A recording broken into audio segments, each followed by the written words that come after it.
Hello student, जैसा कि हमने लास्ट वीडियो में चेक किया था कि एसिड के होते हैं, हमने डिटेल में कर लिया था एसिड के बारे में। ठीक है, मैं दोबारा से रिपीट करता हूँ कि जो हमारे पास एसिड थे उसकी टू कैटेगरी थी, एक था इनऑर्गेनिक और एक था ऑर्गेनिक। ऑर्गेनिक कौन से? जो हमें लिविंग प्लांट से मिलते थे, और इनऑर्गेनिक जो हमें कहाँ से मिलते थे? मिनरल से। ठीक है, वो सारा का सारा हमने डिस्कस कर लिया था। Today we discuss about base. Now जो आज का टॉपिक होगा हमारे पास वो होगा बेस। ठीक है, बेस बोल सकते हो, बेसिस बोल सकते हो। ठीक है, एक्चुअल में बेस होते क्या है? ठीक है, बेस जो हम सोप यूज़ करते हैं नहाने के लिए, उसमें कौन क्या यूज़ होता है? बेस यूज़ होता है। जनरली क्या होता है, जो बेस होते हैं हमारे वो कैसे होते हैं? स्लिपरी। ठीक है, वो कैसे होते हैं हमारे? Slippery. Now you will check base. अब यहाँ पे बड़ा ही इंटरेस्टिंग फैक्ट है, सिमिलरली जैसे हमने एसिड किया ऐसे ही हम इसके पॉइंट डिस्कस करेंगे। जो फर्स्ट पॉइंट है, फर्स्ट पॉइंट जरा ध्यान से देखना। मैंने वहाँ पे क्या कहा था कि जो मेरे पास जो एसिड होता है, मैं फॉर्मूला देख के कैसे बता सकता हूँ कि ये चीज़ एसिड है? मैंने वहाँ पे पॉइंट आउट किया था कि जिसके फ्रंट पे क्या राइट डाउन होता है? एच। लेकिन कुछ एक दो एग्जाम्पल ऐसे भी थे, जैसे हमारा था CH3COOH, this one is the also acid. इसके लास्ट में क्या लगा हुआ? एच। अगर मैं इसको वाटर के अंदर डाल दूंगा तो क्या रिलीज करेगा ये अपना? H positive. इसलिए मैंने क्या बोला था इसको? एसिड। भाई जैसे हमने एसिड में किया था कि हम फॉर्मूला देख के कैसे पता लगाएंगे कि ये चीज़ एसिड है। ठीक है, ऐसे ही हम फर्स्ट पॉइंट करेंगे कि हम कैसे पता लगाएंगे कि वो चीज़ बेस है, फॉर्मूला देख के। ठीक है, सो सिंपल। ऐसे फॉर्मूले, ठीक है, ऐसे फॉर्मूले जिसकी बैक साइड पे क्या लगा होता है? O H. ठीक है, O H group present at last. ठीक है, लास्ट या बैक साइड। ठीक है, ऐसे हमारे पास केमिकल फॉर्मूले जिसकी बैक साइड पे क्या लगा होता है? हमारा ओ एच ग्रुप। उस चीज़ को हम क्या बोलेंगे? Generally base. Now you will check the example. Example के तौर पे जरा देखना। एग्जाम्पल क्या हो सकता है हमारा? NaOH। ठीक है, इसको नाम क्या दोगे तुम? Sodium hydroxide. Very important, sodium hydroxide. और इंटरेस्टिंग बात क्या है कि जो ये केमिकल, जो ये एसिड के फॉर्मूले, जो बेस के फॉर्मूले आएंगे, ये हमारे कहाँ पे चलेंगे? केमिकल इक्वेशन में। ठीक है, this one is the first example, sodium hydroxide. Now you will check second example, calcium hydroxide भी हो सकता है। CaO, calcium OH2। ठीक है, यहाँ पे ट्वाइस लगा हुआ है। ठीक है, जरा चेक कीजिए। अब यहाँ पे ट्वाइस क्यों लगा हुआ है ये चीज़ देखिए। मैंने तुम्हें फर्स्ट चैप्टर के फर्स्ट वीडियो में तुम्हें केमिकल फॉर्मूले बनाने सिखाए थे। उसमें होता था क्या कि यहाँ पर भी पॉजिटिव 2 होता है कैल्शियम के ऊपर चार्ज, और OH के ऊपर क्या चार्ज होता है? -1।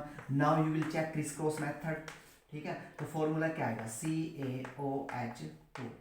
ठीक है, तो ये हमारा क्या है? बेस। ठीक है, इसका नाम क्या दोगे? Calcium hydroxide. Now you will write calcium hydro oxide. ठीक है, now the third example is, जो हमारे पास थर्ड एग्जांपल है वो है हमारे पास KOH। This one is potassium hydroxide. Potassium hydroxide, this one is the third example, potassium hydroxide. ठीक है, जिसको हम नाम दे सकते हैं। देखो, जो मेरा ये पोटासियम हाइड्रोक्साइड है, मैं यहाँ पे ब्रैकेट में लिखता हूँ, जो एग्जाम में पूछा जाता है, इसी का दूसरा नाम होता है हमारे पास पोटासियम हाइड्रोक्साइड का caustic soda. Very important, caustic soda. ठीक है, एग्जाम में ये क्वेश्चन आया हुआ है सीबीएसई बोर्ड में कि उन्होंने पूछा था कि caustic, give the formula of the caustic soda. Caustic soda का फॉर्मूला दीजिए। तो now you will check, KOH को ही हम कॉस्टिक सोडा बोलते हैं इन कॉमन लैंग्वेज। ठीक है, ऐसे ही KOH का ये होता है केमिकल नेम, पोटासियम हाइड्रोक्साइड ये होता है कॉमन नेम। ठीक है, सिमिलरली पैटर्न पे तुम यहाँ पे चेक कर सकते हो NaOH। ठीक है, अब जो NaOH है हमारे पास, सॉरी थोड़ी मिस्टेक हो गई, कॉस्टिक पोटाश, इसको हम बोलेंगे कॉस्टिक पोटाश। ठीक है, इसको हम बोलेंगे कॉस्टिक पोटाश। और नाउ यू विल चेक, इसको हम नाम देंगे कॉस्टिक कॉस्टिक सोडा। ठीक है, सोडियम हाइड्रोक्साइड का कॉमन नेम क्या है? कॉस्टिक सोडा। ऐसे ही पूछा जा सकता है कि पोटाशियम हाइड्रोक्साइड का कॉमन नेम क्या है? Caustic potash. ठीक है, now these are the three example. NaOH हो गया हमारा, CaOH2 हो गया, नेक्स्ट है हमारे पास KOH हो गया। ठीक है, नाउ द फोर्थ एग्जांपल जो हमारे बुक में दिया हुआ NCERT के अकॉर्डिंग, सेकंड है हमारे पास मैग्नीशियम हाइड्रोक्साइड। ठीक है, this one is the magnesium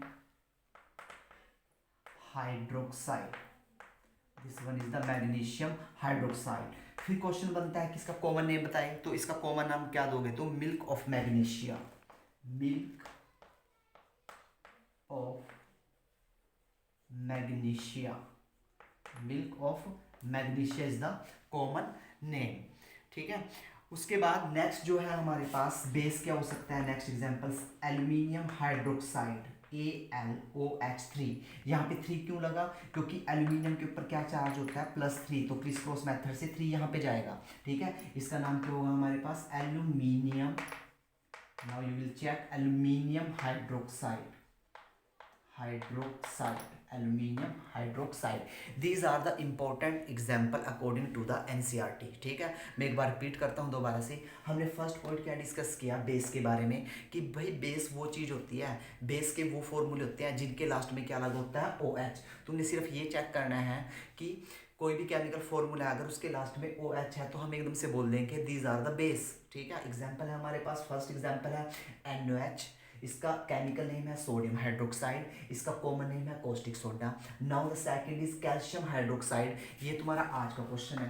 ठीक है, होमवर्क है, इसका मेरे को व्हाट्सएप ग्रुप में कमेंट करके बताना कि इसका कॉमन नेम क्या होगा, इसको मैं क्या बोलता हूँ, क्योंकि मैंने फर्स्ट लेक्चर में इसको मैं एक्सप्लेन कर चुका हूँ। ठीक है, इसका केमिकल नेम होता है कैल्शियम हाइड्रोक्साइड। ठीक है, इसका तुम्हें कॉमन नेम बताना है, इसका कॉमन नेम क्या होता है। Now the third example is KOH, KOH को बोलते हैं पोटेशियम हाइड्रोक्साइड, इसका कॉमन नेम होता है caustic potash.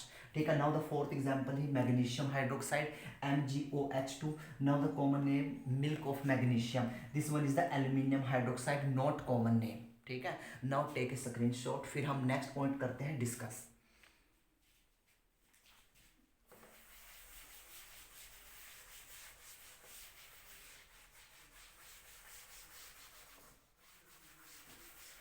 Now the second point. ठीक है, अब हम बात करते हैं सेकंड पॉइंट की। अब इसके टेस्ट की बात करते हैं। जब हमने एसिड का टेस्ट किया था वो कैसा था, खट्टा, सोर इन टेस्ट। अब इसकी बात करते हैं कि इसका टेस्ट होता कैसा है, किसका, बेस का। Now the taste is bitter. ठीक है, it have bitter, bitter taste. ठीक है, ये बिटर क्या होता है, खारा, इसका जो टेस्ट होता है वो कैसा होता है, खारा। ठीक है, जैसे नहाते वक्त तुम सोप का टेस्ट करते हो ना, सिमिलरली पैटर्न से इसका जो टेस्ट होता है वो क्या होता है, खारा। Now the third point is, now third point हम क्या राइट डाउन करेंगे, दोबारा से जरा चेक कीजिए, एक्सपेरिमेंटल फैक्ट है ये, हेडिंग डालना एक्सपेरिमेंटल, एक्सपेरिमेंटल, एक्सपेरिमेंटल फैक्ट्स जरा समझना। देखो लास्ट टाइम भी हमने डिस्कस किया था कि हम केमिस्ट्री लैब में गए और टीचर ने हमें क्या दे दिए, 3 सॉल्यूशन दे दिया, this one is the solution A, this one is the solution B, this one is the solution C। ठीक है, इनके ऊपर कोई भी स्ट्रिक्ट नहीं है, कोई भी नाम मेंशन नहीं है, और टीचर ने बोल दिया कि हमें बताए कि किसके अंदर क्या चीज़ है, क्या चीज़ का मीनिंग हो सकता है कि इनके अंदर क्या हो सके, एसिड हो सकता है, इसके अंदर क्या हो, बेस हो सकता है कि ना तो एसिड हो ना बेस हो, उस चीज़ को क्या बोलते हैं, neutral, neutral solution. Now again check, experimental fact क्या बताता है कि हम केमिस्ट्री लैब में गए, टीचर ने हमें दे दिया क्वेश्चन, हमें 3 टेस्ट ट्यूब दे दी और 3 टेस्ट ट्यूब में है केमिकल और केमिकल भी सेम है। ठीक है, अब टीचर ने बोला हमें कि भाई हमें ये बताए कि ए के अंदर क्या है, ऑप्शन दे दिया, उसके अंदर एसिड है, बेस है, या वो न्यूट्रल है। ऐसे उसने कहा कि बी के अंदर क्या है, ऑप्शन दे दिया, एसिड है, बेस है, या फिर ये न्यूट्रल है। ठीक है, सिमिलरली पैटर्न सी। ठीक है, अब हुआ क्या, उसने कंडीशन लगा दी कि तुमने इनको टेस्ट नहीं करना। क्यों नहीं करना, हो सकता है कि टीचर ने किसी ऐसी टेस्ट ट्यूब में कोई स्ट्रॉन्ग चीज़ दे दी, अगर तुम टेस्ट करोगे तो तुम जल जाओगे। ठीक है, और टीचर कहता है कि एक्सपेरिमेंटल फैक्ट से बताएं, तो हम क्या यूज़ करेंगे, हम यूज़ करेंगे नाउ अगेन लिटमस पेपर, हम यूज़ करेंगे लिटमस पेपर। ठीक है, अब होगा क्या सीन, देखो हम लिटमस पेपर लेंगे, 1 बाय 1 करके क्या करेंगे, डिप करेंगे। ठीक है, देखो जरा चेक कीजिए, ऑब्जर्वेशन यहाँ पे मैं राइट डाउन करता हूँ। देखो अगर लिटमस पेपर, लिटमस पेपर, ठीक है, अगर लिटमस पेपर का कलर आ जाता है रेड, तो मैं बोल दूंगा कि वो क्या है, हमारा एसिड। ठीक है, नाउ सेकंड, अगर लिटमस पेपर का कलर आ जाता है कैसा, ब्लू, ठीक है, आ जाता है ब्लू, तो वो क्या होगा, हमारा बेस। ठीक है, थर्ड ऑब्जर्वेशन, अगर लिटमस पेपर का कलर क्या हो गया, नो चेंज, भाई लिटमस पेपर का कलर तो चेंज ही नहीं हुआ, तो हम क्या आंसर देंगे, वो है हमारा न्यूट्रल। न्यूट्रल का मीनिंग वो वाटर भी हो सकता है, ठीक है, न्यूट्रल का मीनिंग वो वाटर भी हो सकता है, ठीक है, मेरी बात समझे। तो नाउ अगेन चेक, भाई एक्सपेरिमेंटल फैक्ट क्या कहता है, एक्सपेरिमेंटल फैक्ट से हम आइडेंटिफाई करते हैं कौन सी चीज़ एसिड है और कौन सी चीज़ क्या है हमारे पास बेस, ठीक है। एसिड वो चीज़ होगी जब लिटमस पेपर का कलर हो जाएगा red, now you will check. Base वो चीज़ हो जाएगी कि जब लिटमस पेपर का कलर हो जाएगा क्या, ब्लू।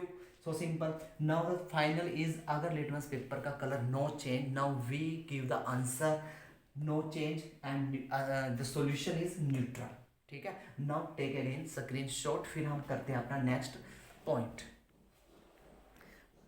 चलिए नेक्स्ट पॉइंट है हमारे पास, ये हो गया हमारा एक्सपेरिमेंटल फैक्ट। उसके बाद नाउ द नेक्स्ट इज, अब देखो भाई हमारे पास क्या, दोबारा से नेक्स्ट पॉइंट है अरेनियस। अब आ गए हमारे अरेनियस बाबा, ठीक है, ARRHENIUS। अब एग्जाम में पूछा जाता है कि अरेनियस ने बेस के बारे में क्या डेफिनेशन दी थी। नाउ सो सिंपल, एसिड के बारे में अरेनियस ने क्या कहा था, अगेन चेक करना कि एसिड वो चीज़ होती है अगर हम उसको किस में डाल दें, एक्वस में। एक्वस का मीनिंग वाटर में मैंने एसिड को डाल दिया तो वो क्या रिलीज करता है, अपना H पॉजिटिव, ठीक है, और Cl नेगेटिव, क्या रिलीज करता है, H पॉजिटिव। तो अरेनियस कहता है कि वो चीज़ क्या है, एसिड। सिमिलरली पैटर्न से वो क्या कहता है कि अगर हम किसी बेस को NaOH ले लो, या हमने क्या ले लिया CaOH ये ले लिया, ठीक है, या हमने क्या ले लिया MgOH ये ले लिया, ठीक है, किसी भी बेस को अगर तुम किस में डाल देते हो, एक्वस सॉल्यूशन में, यहाँ पे मैंने डाल दिया सब्स्टिट्यूट में एक्वस, कि ये चीज़ें मैंने वाटर में ली, तो होगा क्या सीन, वो कहता है, अरेनियस कहता है कि मैं किसी भी बेस को, sodium hydroxide, calcium hydroxide, magnesium hydroxide, किसी भी बेस को किस में डाल देता हूँ, वाटर में, तो वो अपना क्या रिलीज करता है, OH नेगेटिव। जो बंदा अपना OH नेगेटिव रिलीज करेगा पानी के अंदर, उसको क्या बोलेंगे हम, बेस, ठीक है। और मैंने स्टार्टिंग में फर्स्ट लेक्चर में तुम्हें बताया था, फर्स्ट चैप्टर में, कि जो लास्ट में बंदा होता है उसके ऊपर होता है नेगेटिव चार्ज, और फ्रंट वाले बंदे के ऊपर क्या होता है, पॉजिटिव चार्ज, ठीक है। और कितना चार्ज होता है ये तुम्हें खुद से लर्न करना पड़ेगा, ठीक है, इन 9th क्लास टेबल में, ठीक है। नाउ यू विल चेक, यहाँ पे आंसर क्या आएगा, Ca positive and OH negative. अब OH यहाँ पे जरा चेक कीजिए कितने हैं, 2, तो यहाँ पे क्या लगा दूंगा मैं, 2 OH negative. Now you will again check, magnesium के ऊपर क्या चार्ज होता है, पॉजिटिव 2, ठीक है, और यहाँ पे कितना आएगा, 2OH नेगेटिव। तो दोबारा से सुनिए, अरेनियस बाबा क्या कहते हैं हमारे, अरेनियस कहते हैं, अरेनियस साइंटिस्ट कहते हैं कि बेस वो चीज़ होगी जब हम किसी बेस को वाटर या एक्वस के अंदर डालते हैं तो वो क्या रिलीज करता है, OH नेगेटिव, ठीक है। जितना ज़्यादा OH नेगेटिव होगा वो चीज़ उतनी ही ज़्यादा क्या होगी, स्ट्रॉन्ग, ठीक है, वो उतना ही क्या होगा, स्ट्रॉन्ग बेस होगा, ठीक है। Now you will check and take a screen shot. Now the definition is, अब इसकी डेफिनेशन क्या दोगे, अगर बोर्ड में आ गया, एग्जाम में आ गया, तो राइट डाउन द डेफिनेशन, ठीक है। Base are substances, bases are substances which release OH negative in aqueous solution is called base या बेसिस, जो भी बोलना है। एग्जाम्पल हम ऑलरेडी कर चुके हैं, ठीक है। तो अरेनियस क्या कहता है कि अरेनियस ये चीज़ कहता है कि बेस वो चीज़ होती है अगर मैं इसको पानी के अंदर डाल दूँ तो वो क्या रिलीज करेगा, अपना OH नेगेटिव। इस चीज़ को हम क्या बोलेंगे, बेस, ठीक है। Now take a screen shot, ठीक है। अब उसके बाद नेक्स्ट फैक्ट देखना, बड़ा इंपॉर्टेंट फैक्ट है, मैक्सिमम बच्चों को पता ही नहीं होता इस चीज़ के बारे में। नाउ द लास्ट है बेस के बारे में। Now the next point is, अब नेक्स्ट पॉइंट जरा ध्यान से देखना, देखो भाई ये केमिस्ट्री में एक वर्ड आएगा एल्कली, केमिस्ट्री में एक वर्ड आएगा एल्कली, ठीक है। केमिस्ट्री में एक वर्ड आएगा एल्कली, तो इस एल्कली का मीनिंग क्या होता है, ठीक है, those base which are soluble in water. देखो हुआ क्या सीन यहाँ पे कि मेरे पास बेस है, मेरे पास क्या है, बेस, दुनिया के जितने भी बेस हैं, कुछ बेस के होते हैं इनसोल्यूबल होते हैं, इनसोल्यूबल, किसके अंदर, इन वाटर, ठीक है, उसको बेस ही बोलेंगे, डोंट वरी, ठीक है। लेकिन कुछ ऐसे भी होते हैं, ठीक है, जो सोल्यूबल होते हैं, सोल्यूबल इन वाटर। लेकिन हम 10th लेवल पे सिर्फ इसकी बात करेंगे जो वाटर के अंदर सोल्यूबल होंगे, ठीक है, इसकी बात हम नहीं करेंगे, ठीक है। तो यहाँ पे हुआ क्या सीन कि कुछ बेस तो भाई वाटर के अंदर सोल्यूबल हो जाते हैं, सोल्यूबल का मीनिंग होता है घुल जाते हैं। लेकिन कुछ बेस के साथ हुआ क्या कि कुछ बेस तो सोल्यूबल, दोबारा से चेक कीजिए, कुछ बेस के साथ हुआ क्या, कुछ तो वाटर के अंदर सोल्यूबल नहीं होते, ठीक है, और कुछ सोल्यूबल हो जाते हैं, ठीक है। जो बंदे सोल्यूबल हो जाते हैं उसी बेस को हम क्या बोलते हैं, एल्कली, एल्कली, ठीक है। तो मैं बोल सकता हूं बेस और एल्कली का मीनिंग क्या होता है, सेम, ठीक है। या मैं बोल सकता हूं ऑल एल्कली आर बेस। जरा चेक कीजिए, सारे के सारे एल्कली क्या हो सकते हैं, base, but all base are not alkali, not alkali. मेरी बात क्लियर हुई? बड़े इंपॉर्टेंट पॉइंट है ये, ठीक है। मैं दोबारा से रिपीट करता हूँ भाई, हमारे पास बेस के साथ हुआ क्या सीन कि कुछ हो गए सोल्यूबल वाटर के अंदर, कुछ सोल्यूबल नहीं हुए वाटर के अंदर, लेकिन बोलेंगे उन सबको क्या हम, बेस। लेकिन जो वाटर के अंदर सोल्यूबल हो चुके हैं ना उसको हम क्या बोलेंगे, दूसरा नाम दे सकते हैं एल्कली। नाउ हुआ क्या यहाँ पे, केमिस्ट्री जब तुम पढ़ोगे मेटल एंड नॉन मेटल में 3rd चैप्टर, तो वहाँ पे ये वर्ड बार बार रिपीट होगा, एल्कली एल्कली एल्कली। कभी वहाँ पे कंफ्यूज हो जाओ कि ये क्या चीज़ आ गई, एल्कली, एल्कली को ही हम क्या बोलते हैं, बेस, ठीक है। Now the 2 point are all alkali are base, जितने भी एल्कली होंगे वो सारे के सारे क्या होंगे, बेस,